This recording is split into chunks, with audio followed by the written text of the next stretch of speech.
क्या आपके भी गंधराज यानी गार्डेनिया के पौधे पर कलियां बनने से पहले गिर जाती हैं, पत्ते सूखे सूखे हो रहे हैं या फिर कली बनती नहीं है, येलो होकर के झड़ जाती है?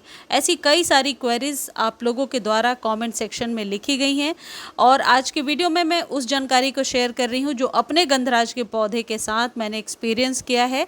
ये जानकारी 100% करेक्ट रहेगी। इसी तरीके से आप केयर करेंगे जैसे मैं बता रही हूँ। वीडियो को ध्यान से देखिए टिप नंबर 1 ये है कि गार्डेनिया में कली बन भी जाती है तो कुछ इस तरीके से जैसा मैंने दिखाया, कली खिलने के पहले गिर जाती है या कई बार मैंने देखा है कि इस तरीके से कली मुरझाने लगती है एक ही दिन में बिना खिले हुए।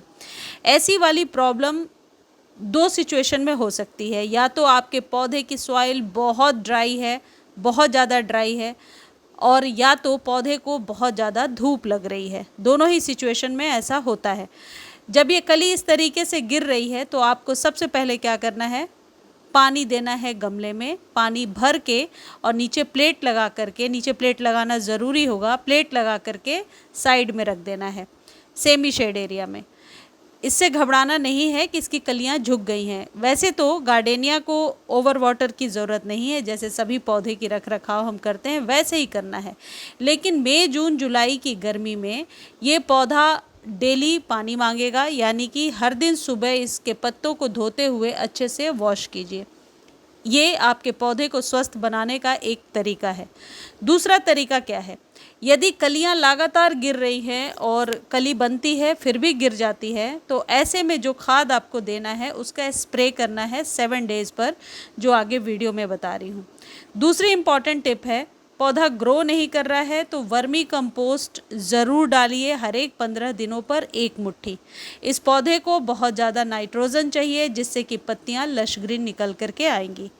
तीसरी इम्पॉर्टेंट टिप है, जो फ्लावरिंग हो चुकी है या फ्लावर जो है येलो पेल येलो दिख रहा है उसे कट करके ज़रूर हटा दीजिए। उसको गमले में पौधे में लगे हुए ना छोड़े, नहीं तो फंगस क्रिएट होगा। चौथी इम्पॉर्टेंट टिप है, जो येलो लीव्स हैं उन्हें भी आप मैनुअली हटा दीजिए, क्योंकि जो येलो लीव्स हैं ये देखने में भी अच्छी नहीं लगती और जितने भी सुगंधित पौधे होते हैं उन्हें जब आप घर में लगाते हैं तो एक पॉजिटिव वाइब्स, पॉजिटिव एनर्जी आपके घर में ज़रूर आती है। तो ऐसे पौधों को क्लीन रखना चाहिए, यानी कि लीव्स येलो हैं तो उन्हें मैनुअली ज़रूर हटाइए।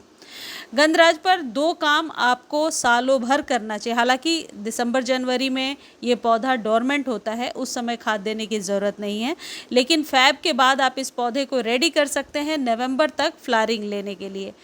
इस पौधे को कितना धूप चाहिए, ये एक बहुत बड़ा क्वेश्चन है। कई लोग कहते हैं ये धूप का पौधा है इसलिए पूरे दिन के सनलाइट में रखना है, लेकिन मैं ये चीज़ नहीं मानती हूँ। मुझे लगता है धूप का पौधा है, लेकिन इसे 12 से 4 वाली जो धूप हमारे यहाँ पड़ती है, जो नॉर्थ इंडिया में बहुत ज़्यादा धूप है, ऐसे में इसे बचा कर रखना चाहिए। यदि आप इंडिया के किसी ऐसे जगह पे रहते हैं जहाँ पर कि धूप तेज़ नहीं है, तब आप इसे पूरे दिन के सनलाइट में रखिए।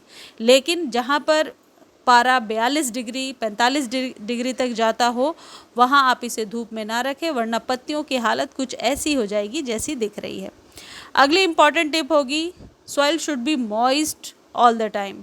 सॉइल को मॉइस्ट बना कर रखिए। मॉइस्ट बनाने का तरीका क्या है, जब कभी भी आप इसके लिए सॉइल तैयार कर रहे हैं, आप 40% गार्डन सॉइल में 40% आप मिला सकते हैं, कोकोपीट भी मिला सकते हैं, सैंड भी मिला सकते हैं, बाकी के रेशियो में कोई भी कंपोस्ट मिलाइए, काउडंग मैन्योर भी आप डाल सकते हैं और एक अच्छा सॉइल मिक्स तैयार कीजिए जो वाटर को मॉइस्ट रखे, होल्ड करे। जो गमले का साइज़ है वो हमेशा 8 इंच से बड़ा होना चाहिए, इस बात का विशेष ध्यान रखिए। बहुत छोटे कंटेनर में ये ग्रो नहीं होगा। जहाँ तक इसके ट्रिमिंग कटाई छटाई की बात है, जो कि घना बनाने का एक प्रोसेस होता है, इसको आप फ़ैब मार्च में करिए तो ज़्यादा अच्छा है।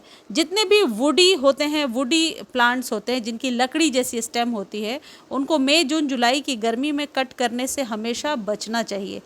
ये मैं अपने एक्सपीरियंस से आपको बता रही हूँ। ऐसा करने से डाईबैक की प्रॉब्लम नहीं होगी और पौधा स्वस्थ रहेगा। चलिए अब खाद की बात आपको बताती हूँ। एक खाद होता है NPK 19-19-19। इस जगह पे आप NPK 20-20-20 भी ले सकते हैं। 1 चम्मच पानी में डालिए 1 लीटर पानी में और बहुत अच्छे से स्प्रे कर दीजिए। इस स्प्रे की फ्रीक्वेंसी बढ़ घट सकती है आपके प्लांट के अकॉर्डिंग। यदि आपके प्लांट में प्रॉब्लम सॉल्व हो गई है तो जो फ्रीक्वेंसी है उसे आप 15 दिनों पर भी कर सकते हैं, और प्लांट में प्रॉब्लम सॉल्व नहीं हुई है, लगातार कलियां फिर भी गिर रही हैं, तो 3 से 4 दिनों पर आप इसको स्प्रे करेंगे। लेकिन ये बात ध्यान रखिए कि बहुत ज़्यादा मात्रा में खाद यानी NPK नहीं लेना है।